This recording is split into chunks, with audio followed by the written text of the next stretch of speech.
আছে 10।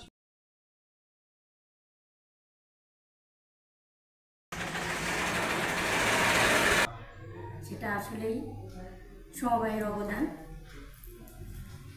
আমরা প্রথমেই দরিদ্র নারীদেরকে নিয়ে আমি শুরুতেই কাজ করি, কিন্তু আমাদের একটা কুমারখালী উপজেলা আমাদের জেলা অফিসার নিবন্ধন দেন, তারপরে সমিতিটি পরিচালনা সঠিকভাবে করছে কিনা সেগুলো আমরা দেখাশোনা করি, তদারকি করি এবং যাতে ভালোভাবে চলতে পারে, সমিতি চালাতে পারে সঠিক নিয়মে।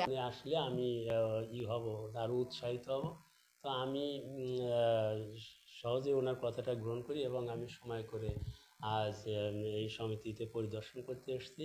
পরিদর্শন করে আমি খুবই প্লিজড যে এরকম একটা প্লেসে, এরকম একটা জায়গায় এই যে যারা বেকার মহিলাদের সংগঠিত করে সমবায় সমিতির মাধ্যমে ক্ষুদ্র ক্ষুদ্র পুঁজি বাস্তবায়ন করছে, এই জন্য আমি তাদেরকে আন্তরিক ধন্যবাদ ও কৃতজ্ঞতা জ্ঞাপন করছি সমবায় দপ্তরের পক্ষ থেকে।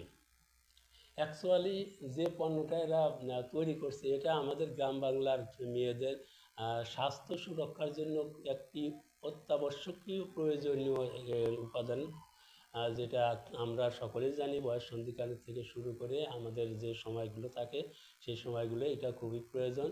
এই সমবায়ের মাধ্যমে এই প্রোডাক্টগুলো তৈরি করে এখানে প্রায় অনেক সকল যে সদস্য 20 জন সদস্যই প্রায় কর্মব্যস্ত থাকে, সমবায়ের মাধ্যমে কাজ করে এবং এর ফলে তারা কি করে, তারা যে